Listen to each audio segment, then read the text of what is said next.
Nah, saudara-saudari, mengenal kehendak Tuhan ini sangat penting. Knowing and discerning. Topik kita pada pagi hari ini adalah knowing and discerning. Mengenal kehendak Tuhan itu sangat penting. Begitu juga mengetahui kehendaknya. Mengenal dan mengetahui. Knowing the will of God and discerning the will of God. Kita akan lihat maksudnya yang saya katakan knowing and discerning. Mengenal kehendak Tuhan sangat penting dan juga mengetahui caranya Tuhan. Knowing His will and knowing how He want to implement, how He want to do the work, to accomplish what He meant, what He says in His will. Now, firman Tuhan adalah, dalam firman Tuhan kita dapat mengetahui the wills of God, kehendak Tuhan. Daripada firman Tuhan kita dapat mengetahui mana yang kehendak Tuhan, karena Tuhan akan memberikan firman-Nya. Dalam 2 Timotius 3 ayat 2 Timotius 3 ayat 16. Firman Tuhan Alkitab diberikan kepada kita supaya kita mempelajarinya dan mengenal kehendak Tuhan di dalam firman-Nya. Semua kehendak Tuhan konten di dalam Alkitab.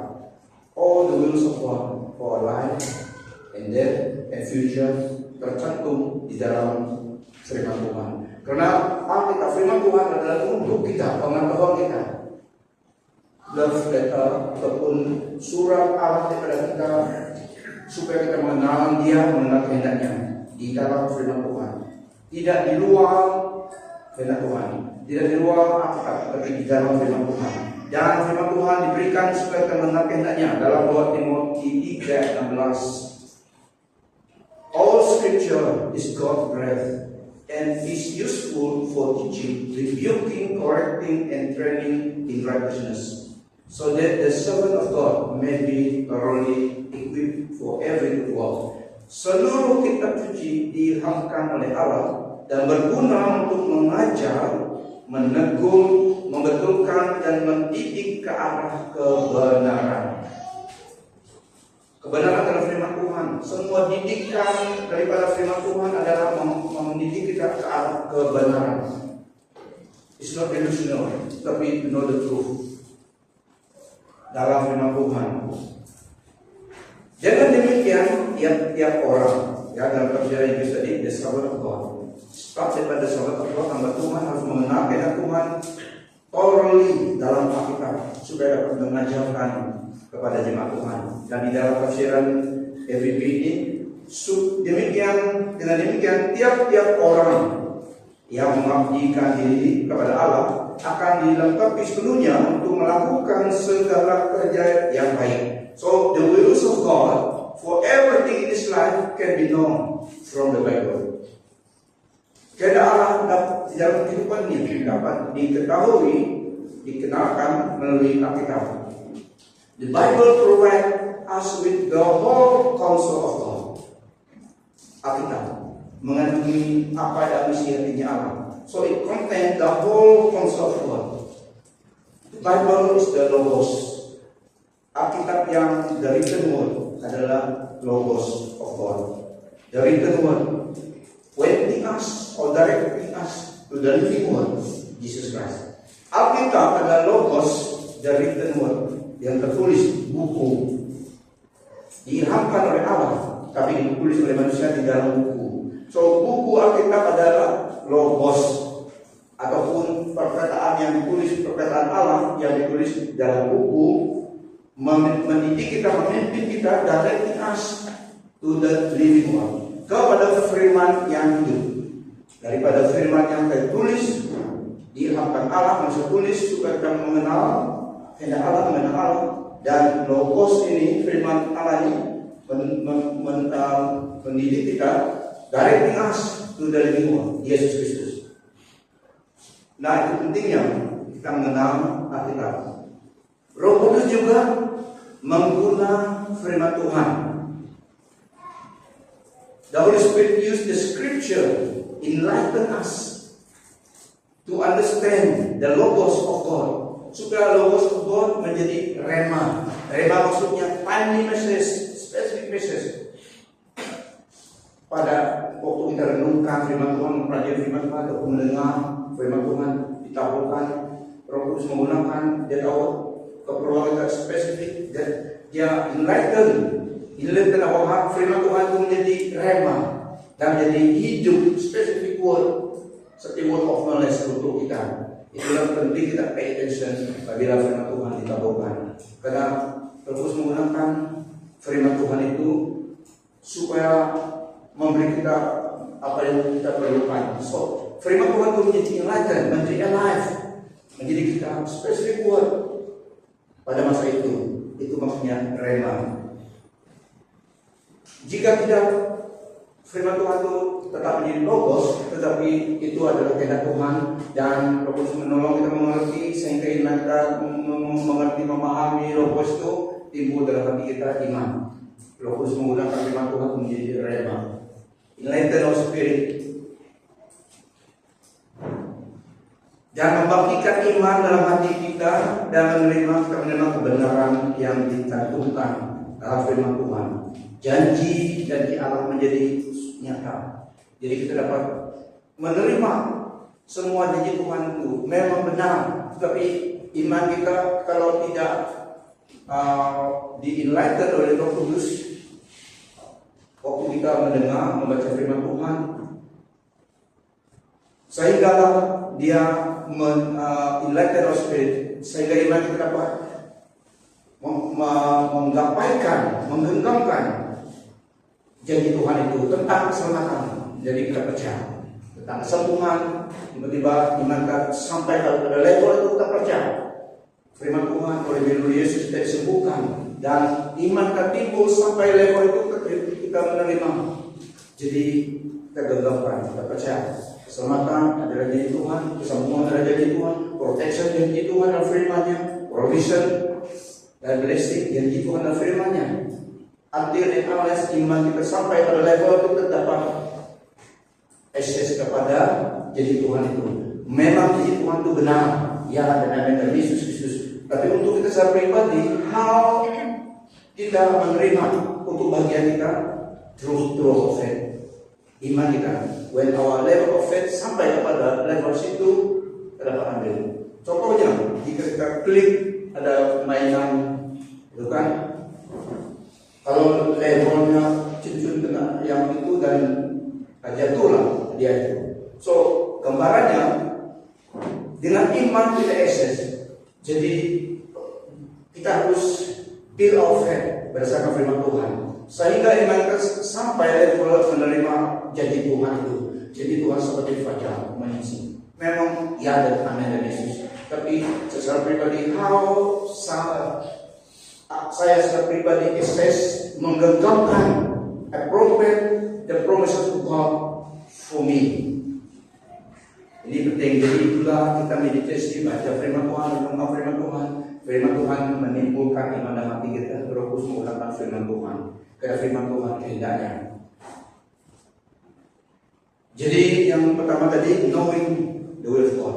Kita mengenal the will of God berdasarkan firman Tuhan, not outside the will of God, harus di dalam firman Tuhan.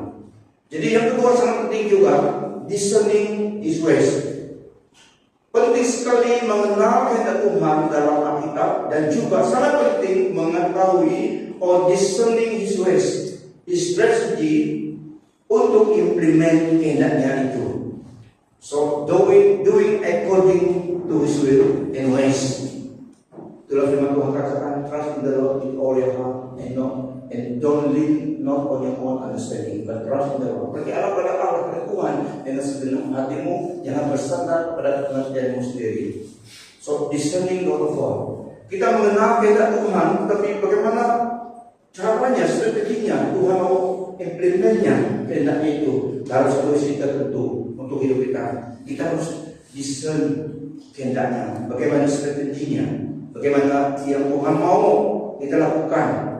Meskipun kita mengenal kehendaknya, tapi timingnya dan bagaimana how it will be work out, implementasinya itu penting. Bagaimana caranya yang Tuhan mau, bukan yang kita mau, tidak, tapi yang Tuhan mau. Kita akan lihat dari Alkitab contoh-contoh.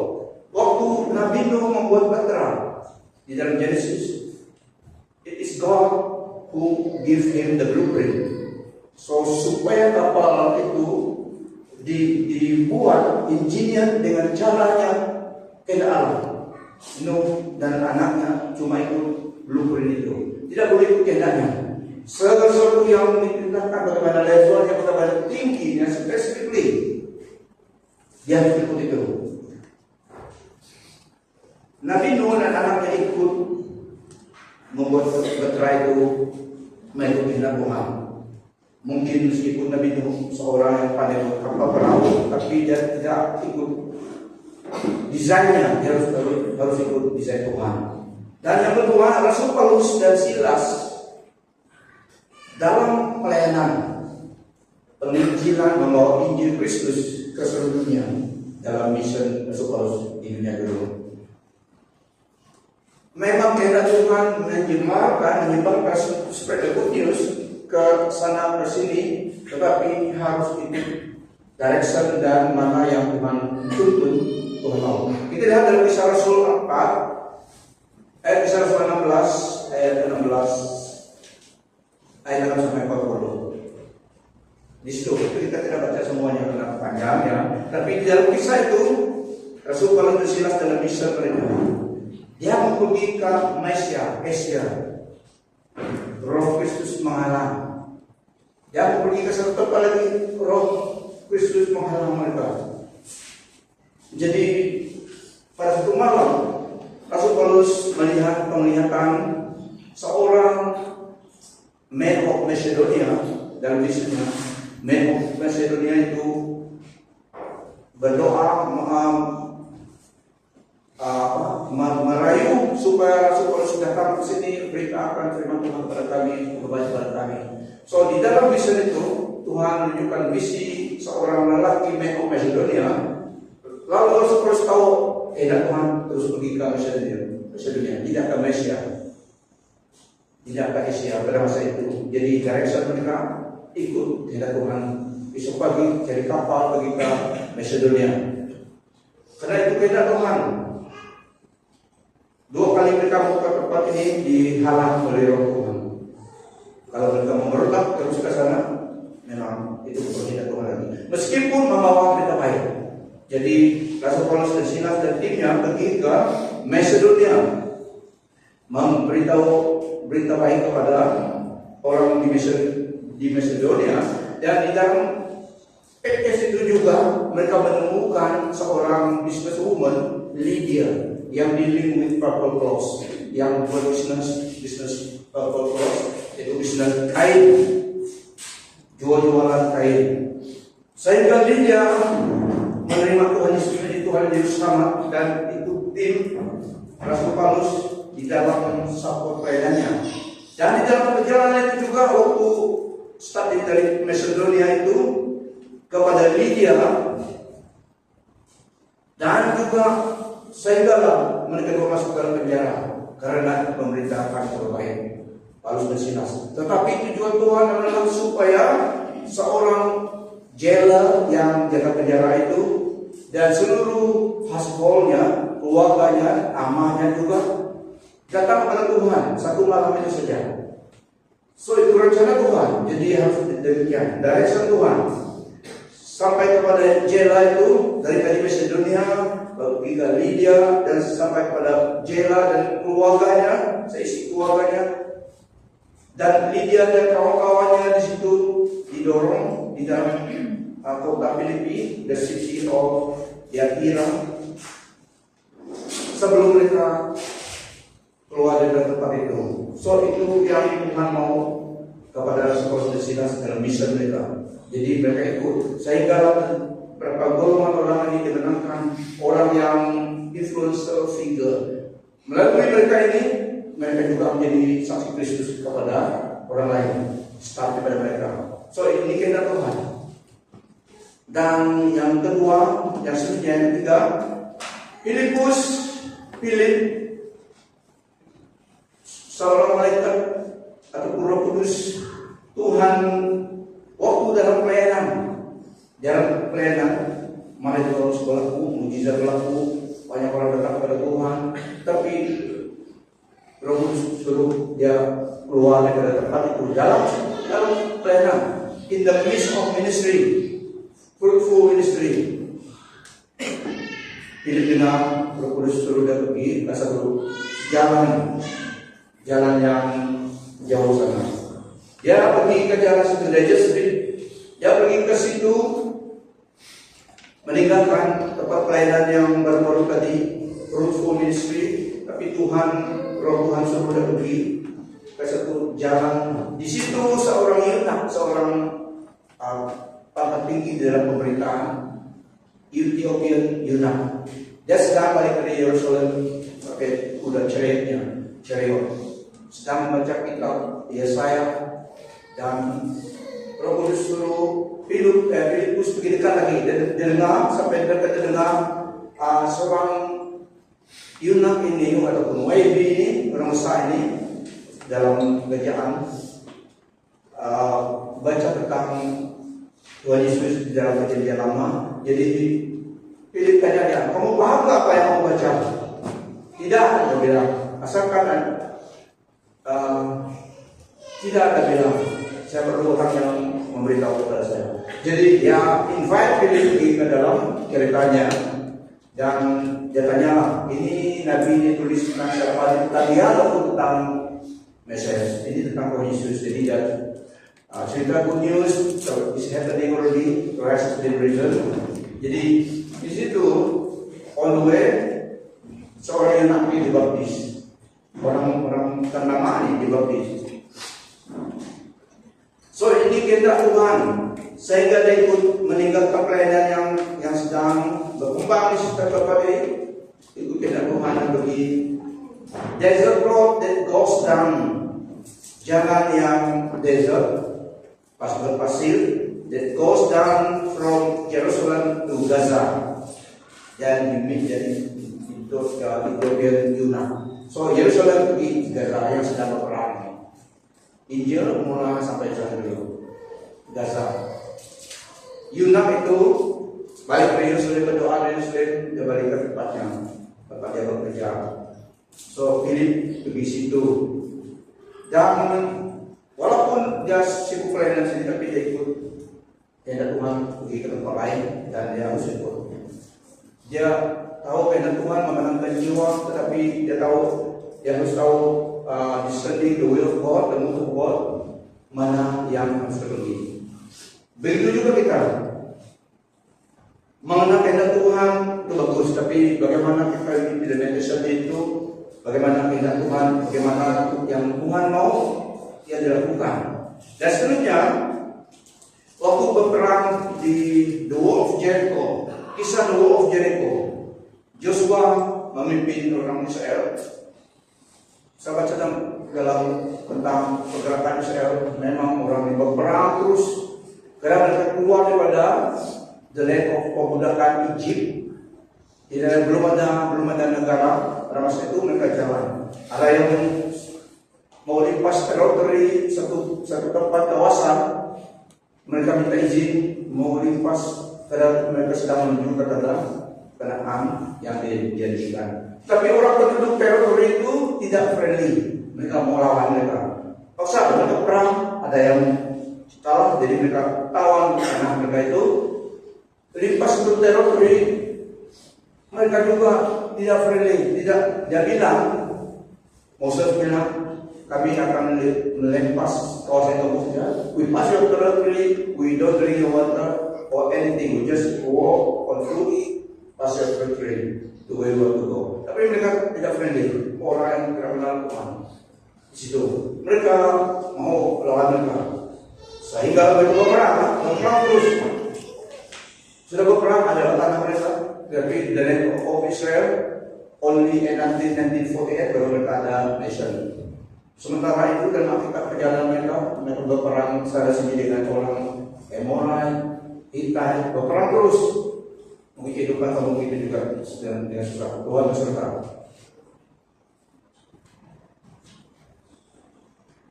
Sampai mereka The Wall of Jericho.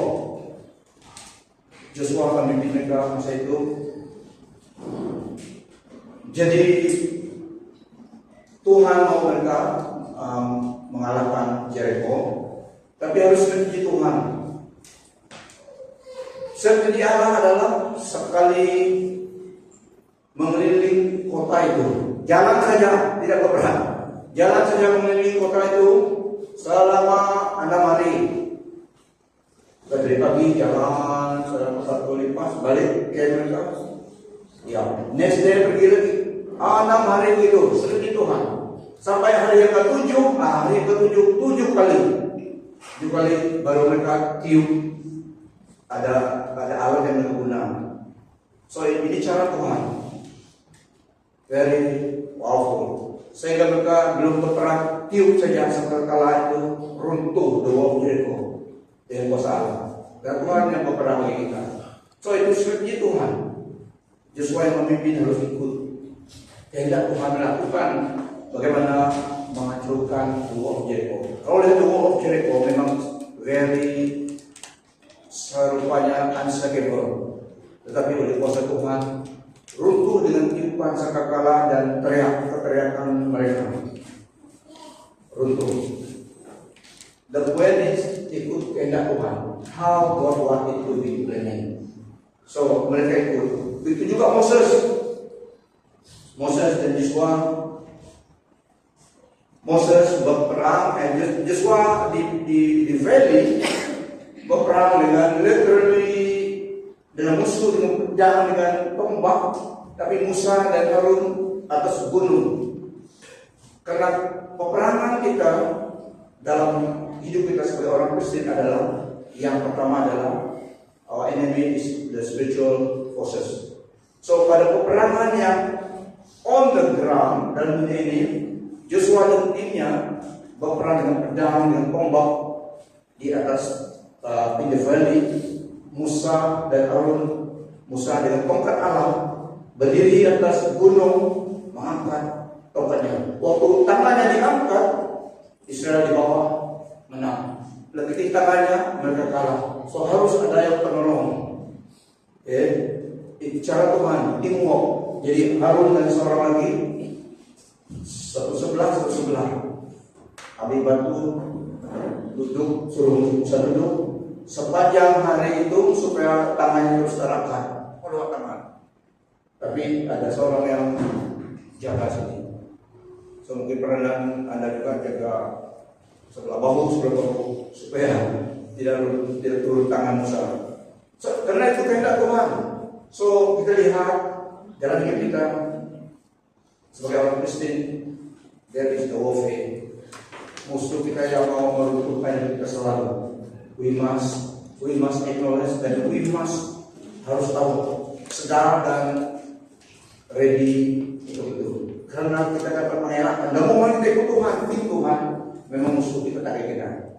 Tapi yang berita baik karena dia telah kalah. Wah, Yesus telah menang dan kemenangan Kristus menjadi kemenangan kita.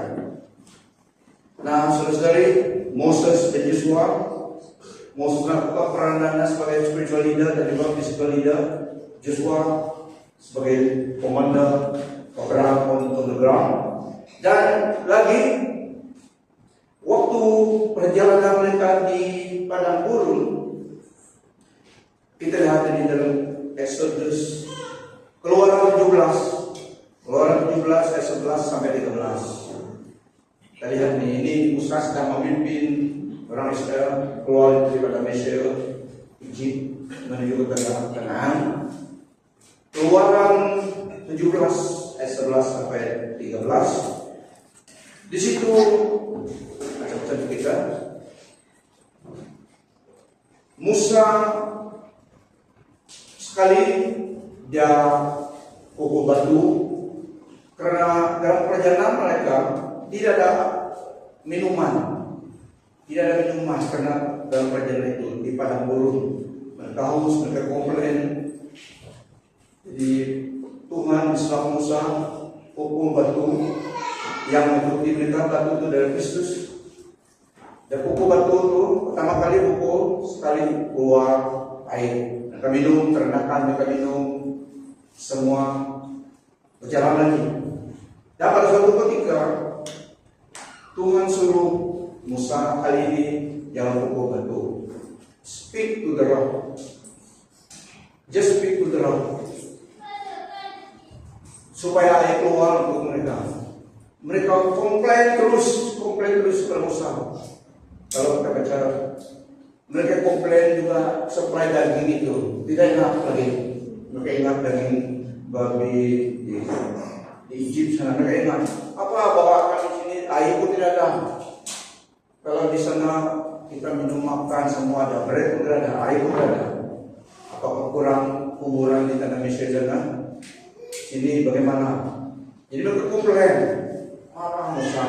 Ya, dia pun tidak tahu bagaimana solusinya. Tapi Tuhanlah yang memberikan. Dia dan Harun keluar dari kemah itu mencari pekerjaan Tuhan, berdoa. Dan Tuhan bilang kepada ada dua, Musa dan Harun, pergilah kepada mereka in front of them, di depan orang Israel itu. Sakaplah, speak to the rock, supaya mereka lihat aku Allah yang kudus yang berkuasa di depan mata mereka. Speak to the rock, supaya air keluar untuk mereka, untuk ternakan semua. Jadi Musa dan Harun pergi, tapi Musa sangat marah sudah, merah telinga dia, merah telinga muka merah. Puasa, apakah saya Allah Tuhan? Marah untuk dia kena ribu-ribu komplain kepada dia. Coba kita. Lalu Musa mengangkat tangannya dan memukul bukit batu itu 2 kali dengan tongkatnya. Maka keluarlah air dengan limpahnya dengan limpahnya, dan minumlah umat itu beserta ternakan mereka. Akan tetapi Tuhan berfirman kepada Musa dan Harun, karena kamu tidak percaya kepadaku dan tidak menyatakan kesucianku di hadapan mata orang Israel, maka kamu tidak akan membawa jemaah ini masuk ke negeri yang akan kurniakan pada mereka. Itulah mata air Meriba. Di situ orang Israel berbantah dengan Tuhan, dan situ pula dia menyatakan kesuciannya dalam kalangan mereka. Nah, Musa sangat marah sudah, sangat marah, sangat komplain. Dia mau stres sudah. Dia melanggar perintah Tuhan kali ini. Dia melanggar Tuhan, katakan speak to the Lord. Tapi dia sudah marah, dia dengar komplain daripada orang Israel yang beribu-ribu itu, dan dia bukannya lupa. Dia sudah marah, dia ingat Tuhan katakan speak to the Lord. Tapi lebih dia layan komplain mereka ini daripada apa yang Tuhan katakan kepada dia. Just speak to the Lord. Tapi dia sudah marah. 2 kali dia pukul. Wow, marah sudah. Merah telinga teman-teman. 2 kali dia pukul batu itu terkeluar air. Tapi Tuhan marah. Sedikit saja misleading karena tidak ikut apa yang Tuhan inginkan, menjadi rebellious. Sehingga Musa lihat tanah provinsi itu dari atas gunung saja, dia tidak mimpi. Nah, saudara, terkadang kalau konteks ini kita boleh lihat terkadang anggota gereja membuat pesannya terpaksa berdosa karena Tuhan. Halo, kita lihat konteks ini. Terkadang Musa marah, dan instead of listening, layani the word of God, dia layan komplain mereka, sehingga dia berdosa memberontak kepada Allah. Terkadang ada anggota gereja yang terpaksa membuat hamba Tuhan pesannya berdosa terhadap Tuhan, melawan Tuhan karena kedagingan mereka. Amin. Tapi di sini tidaklah. Tapi ini kenyataan benar. Musa bukannya dia tidak tahu apa yang dia Tuhan, tapi sudah marah. Akibatnya dia tidak masuk ke provinsi lain, jauh di hadapan gunung saja. So, ikut bagaimana cara Tuhan melakukan sesuatu sangat penting supaya menyenangkan Dia. Bukan strategi kita, bukan cara kita, tetapi caranya. Walaupun lakukan itu adalah untuk dia, untuk namanya, tetapi harus ikut caranya tegaknya supaya berkenan. Walaupun berhasil tapi tidak berkenan. Musa berhasil mengeluarkan air daripada batu itu 2 kali, tidak fokus, sudah marah, tapi Tuhan juga full of mercy, grace, faithfulness, dan tetap juga menolong sehingga keluar juga air daripada batu itu. Tapi itu adalah cara Musa sudah paksa Tuhan rilis air daripada batu itu. Kalau tidak ada air untuk mereka. Jadi Tuhan juga terpaksa ikut rilis buka pipe daripada batu itu. Musa 2 kali pukul itu. Tuhan pun marah. Musa marah, Tuhan pun marah. Karena orang Israel degil belum. Tapi Musa tidak kontrol emosinya pada saya. Kisah benar. Jadi pelajaran bagi kita. Musa tidak dapat sampai kepada tanah Kanaan karena sedikit saja tadi itu. Itu juga ramai-ramai yang komplain dalam perjalanan mereka itu tidak akan sampai kepada tanah Kanaan. Dan new generation yang obedient, Yesua pimpin yang masuk ke tanah Kanaan. Harun mati di atas gunung juga. Sebelum dia mati Tuhan pesankan, beritahu Harun bahwa anaknya Eliezer pergi ke orang naik ke atas gunung itu, di situ dia akan mati. Dia suruh dia buka jubah dia, simpan letak atas anaknya Eliezer, dia akan ganti dia, dan Harun akan mati di gunung itu. Pergi bernaik di gunung itu.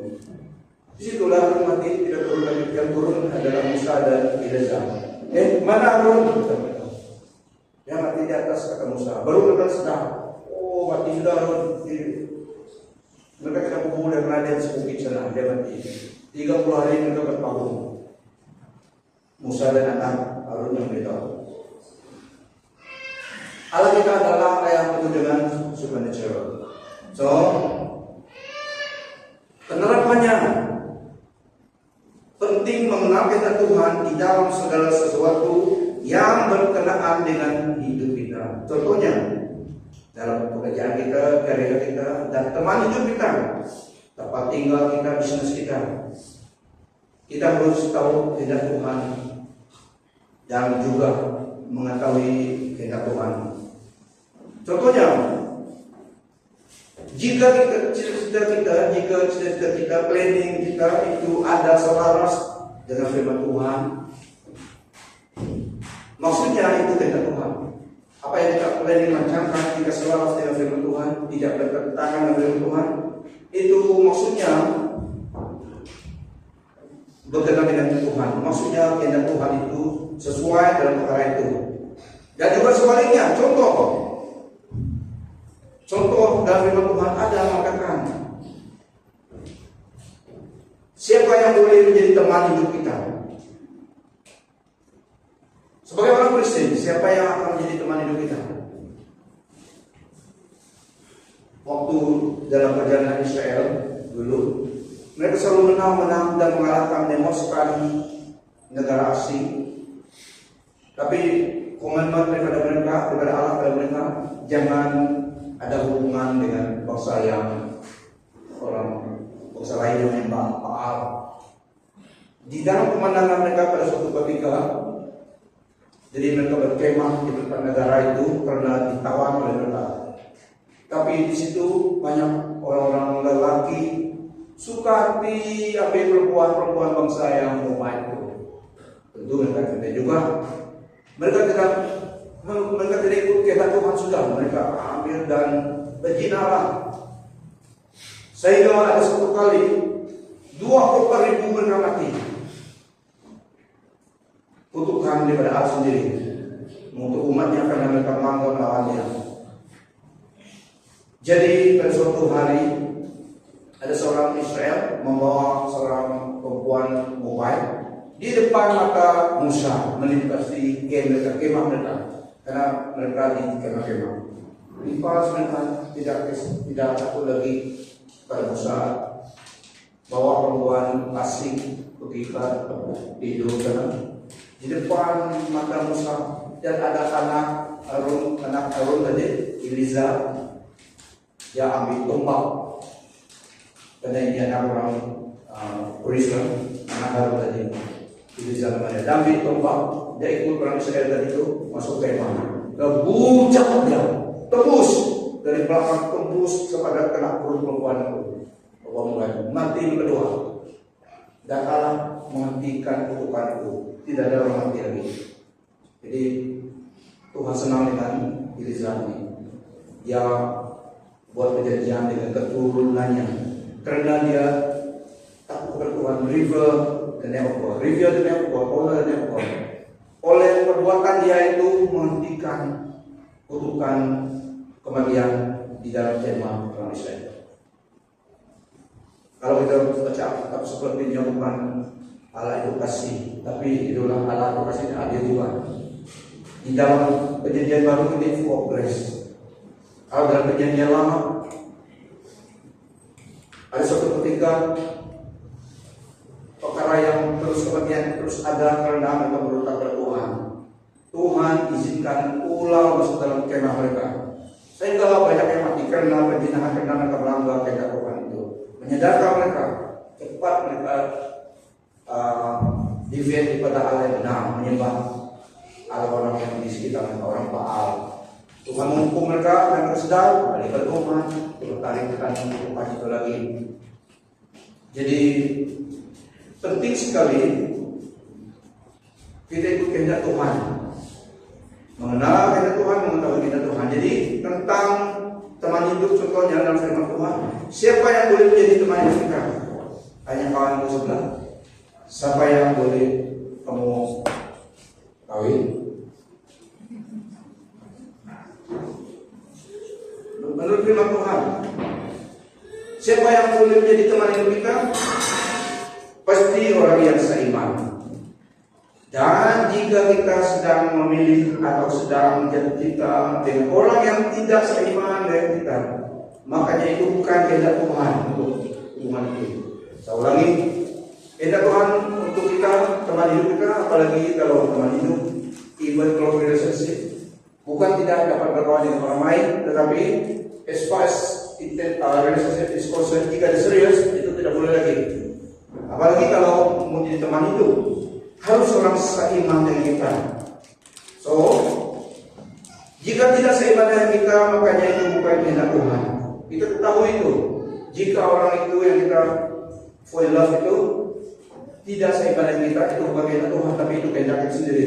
So, if you want to know the will of God, itu firman Tuhan katakan dalam Korintus ada. Jadi jika dia tidak seiman dengan kita, itu bukan kehendak Tuhan. Hubungan itu bukan kehendak Tuhan. So apa yang kita lakukan? Putuskan hubungan itu, guys. Putuskan saja. Itu sudah jalannya. Straightforward. Putuskan saja, guys, hubungan demikian. Amen. Dia nangis sehari atau semalam, let it go, let it go, let it go. Karena itu bukan kehendak Tuhan, itu kehendak kamu saja. Untuk kebaikan kamu dan untuk nama Tuhan. Nah, saudara-saudari, dan setelah kita mengenal bahwa itu kehendak Tuhan untuk kita di dalam segala sesuatu yang kita rancangkan, sebab selaras dengan firman Tuhan, itu kehendak Tuhan. Jadi setelah kita mengetahuinya, kita perlu mengetahui. Setelah kita mengenal itu kehendak Tuhan, kita perlu mengetahui discern jalan caranya Tuhan mau. Dan itu yang kita ikut. Semuanya memang dengan iman